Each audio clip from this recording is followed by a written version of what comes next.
ఏమి ఇచ్చిండు ఇప్పటి వరకు? ఏ నుంచి తెచ్చియమంటున్నాం? మా అన్న ముందే నా కష్టం చేస్తుంది మా రేవంత్ రెడ్డి అని. ఏ నుంచి తెచ్చియాలి? ఎంతమంది నన్ను బతికేయాలి? ఎందుకు ఇస్తాం? ఓటు చదువుకో అంటారు మిమ్మల్ని. మేము ఇస్తాం మేము. నా ఇల్లు అమ్ముకొని ఇస్తా నేను. గాంధీ తాత ఒకడే కష్టపడ్డాడమ్మా. ఆగులే ఓరి మాకు అవసరం. మేము లోడేమన్నాడు ఓట్లు.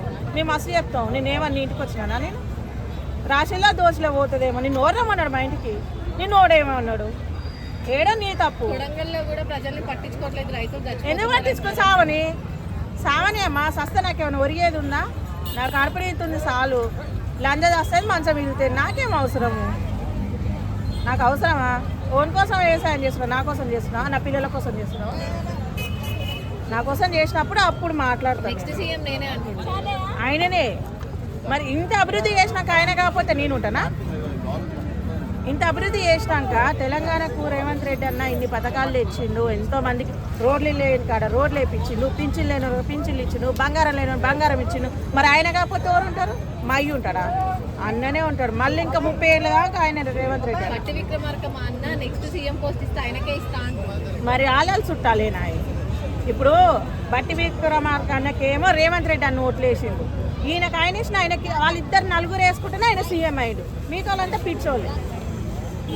ఇప్పుడు వీళ్ళు పార్టీల కోసము కవితక్క కానీ మిగతా అందరూ కొట్టుకుంటారు కదా. మరి పెళ్లికి ఎందుకు పిలవచ్చు? ఈయన కవితక్కని పెళ్లికి ఎందుకు పిలిచింది చెప్పు? మండిపోతారు కదా ఒకరినొకరు చూసుకోగానే. మరి ఆడ మంచి నీళ్ళు ఎట్లా తాగిరు అందరు ఒక్కడ కూర్చొని? మరి అదేం పద్ధతి?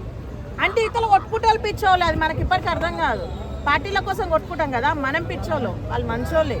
నీళ్ళు తాగిరన్నావు కాబట్టి ఒకటి అడుగుతున్నాను. మరి కేటీఆర్ ప్రశ్నలకి అసెంబ్లీలో రేవంత్ రెడ్డి నీళ్ళు అయిన వీడియో వైరల్ అయింది. దాని గురించి ఇప్పుడు కేసీఆర్ కేటీఆర్ అని పెద్దోళ్ళు అయ్యారు. నేను చిన్న ఆయన తాగాల్సి తాగుతాడు. కేటీఆర్ ప్రశ్నలకే రేవంత్ రెడ్డి నీళ్ళు తాగిండు, ఏం సమాధానం చెప్పలేక అన్న మాట వచ్చింది. ఎవరికి వచ్చే మాటలు వాళ్ళకి వస్తాయి. నీకు వచ్చే మాటలు నాకు రావు, నాకు వచ్చే నీకు రావు. ఇప్పుడు నేను ఏకాఏకిన ఓటి అంతా నేను ఇళ్ళకి అన్నిట్లో కని చేసినాక వచ్చి వండుక తినేదాన్ని నువ్వైతుంది. ఇప్పుడు వాళ్ళు తెలంగాణ కోసం కష్టపడ్డారో నష్టపడ్డారో తెలంగాణను దిద్దుకొచ్చినాక నువ్వు పోయి అసెంబ్లీలో పోయి కూర్చుంటివి. మరి నీకేములని ఏముందని ఇది లోకపాయ. మరి నీళ్ళు తాగకపోతే ఇంకేం తాగుతావు? కల్లా సీతక్క కూడా అదే మాట. కేసీఆర్కి కేటీఆర్కి హరీష్ రావుకి అసలు తెలంగాణ గురించి మాట్లాడే అర్హత లేదు అసెంబ్లీలో అన్నారు. ఎవరికి లేదమ్మా, వీళ్ళకే ఉంది. ఎవరికి ఉంది అర్హత? ఎవ్వరికి లేదు. వాళ్ళే సీతక్క పడ్డ కష్టాలు ఆ సీతాదేవి పడ్డటే పడ్డది. సీతాదేవి అన్న జరనాయం. మరి ఎందుకు నిన్నమన్నా మేడారం జాతర చేస్తే గీ వాటర్ బాటిల్ 100 రూపాయలు అమ్మిర్రు. మరి ఇప్పుడు ఆ ప్రభుత్వమే కదా ఉన్నది. మరి వాళ్ళు ఏమైపోయారు? అంత దొంగ రాజకీయమే. కాంగ్రెస్ అట్లే ఉంది, బీజేపీ అట్లే ఉంది, బీఆర్ఎస్ అట్లే, అంత దొంగ రాజకీయమై ఆ నీళ్ళు నింపుకోనికే తప్ప ఎవడు ప్రజలకు సాయం చేసినాడు? ఎవరు లేడు. ఎవరు ఇప్పటి వరకు ప్రజలకు సాయం చేసినాడు ఉన్నాడు? ఎవరు చేసిండమ్మా? ఎవ్వరు సాయం చేయలేదు. వాని ఇల్లు నిన్నాకనే అవతలోనికి, వాని కడుపు నిన్నాకనే అవతలోని చూసిండు. ఎవరు సాయం చేసినారు? తెలంగాణ చూడు, అందరు సీఎంలు, ఇంటింటికి సీఎంలు అవుతారు. ఇంటింటికి ఓటర్లు ఉన్నట్టు ఇంటింటికి సీఎంలు అవుతారు తెలంగాణకి. ఇంకోటి ఏంటంటే నెక్స్ట్ కాంగ్రెస్ పార్టీ ఏమంటుందంటే బీఆర్ఎస్ కానీ కవిత ఏదైతే కొత్త పార్టీ పెడుతుందో ఆ 2 పార్టీలను తొక్కుకొని మళ్ళీ నేను వస్తాను అంటున్నాను. ఏడంగా వస్తాడంట. ఇట్లా తొక్కుకోనికి రానికి దేనికి వస్తాడు? ఏం చేసినానే వస్తాడు ఆయన. ఇప్పుడు రెడ్డిలు లేకపోతే ఉన్నోళ్ళు రిచ్ పీపుల్ వేస్తేనే, ఓన్లీ రిచ్ పీపుల్ వేస్తేనే రేవంత్ రెడ్డి అనే గెలిచిండు. అప్పుడు కూడా రిచ్ పీపుల్ వేస్తారు, ప్యూర్ పీపుల్ అయ్యారు, రిచ్ పీపుల్ వేస్తారు. అంటే ఇప్పుడు డబ్బులు ఏమంటున్నాడు పింఛన్లు ఇవన్నీ? మరి సినిమా వాళ్ళకి ఎట్లా ఇస్తున్నాడు? ఇప్పుడు డబ్బులు లేవు. మరి ఎందుకు ఆ రోజు చెప్పినావు నేను ఎట్టనైనా చేసి నేను పింఛన్లు ఇస్తా, తులం బంగారం ఇస్తా, స్కూటీలు ఇస్తా, అన్ని హామీలు నెరవేరుస్తాను? నాయలు ఎందుకు చెప్పాలి? చెప్పొద్దు. మరి నీకాడ పైసలు లేవు కదా, చెప్పొద్దు. సినిమా ఇండస్ట్రీ వాళ్ళు అడక తింటున్నారు వాళ్ళకి దేనికి ఏం అవసరానికి ఇచ్చినావు? ట్యాంక్ బండ్ ఆయనకి ఇచ్చే చూడు, అల్ల మంచిగా ఉంది. అది మంచి పద్ధతి. ఎందుకంటే ఎంతోమంది ప్రాణాలు కాపాడుకుంటూ వచ్చింది. ఇంకా నువ్వు 20 లక్షలు ఇచ్చిన పుణ్యమే దక్కుతుంది. 5 లక్షలు ఇచ్చినావు అని 20 లక్షలు ఇచ్చేది ఉంటుంది. గదొకటి మంచి పని చేసినావు. నాకు అనిపించింది గదొకటి మంచిగా అనిపించింది.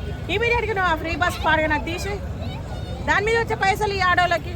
ఫ్రీ బస్ అంటే లాస్ట్ ఇప్పుడు మళ్ళీ ఆధార్ కార్డులు కాదు, ఓటర్ ఐడి కాదు, మహిళా కార్డు అని చెప్పి ఒక కార్డు ఇస్తాను, ఆ కార్డు ఉంటేనే మీకు ఫ్రీ అని చెప్పేసి చెప్పండి. దాని గురించి చెప్పండి.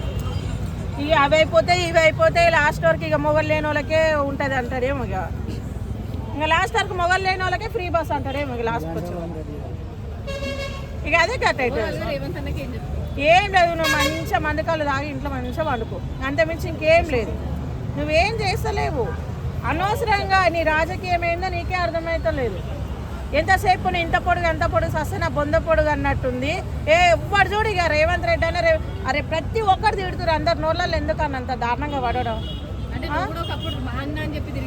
ఇప్పుడు కూడా మా అన్ననే అంటున్నా, పక్కింటి ఆయన అంటున్నాడు, ఇప్పుడు కూడా మా అన్ననే అంటున్నా కదా.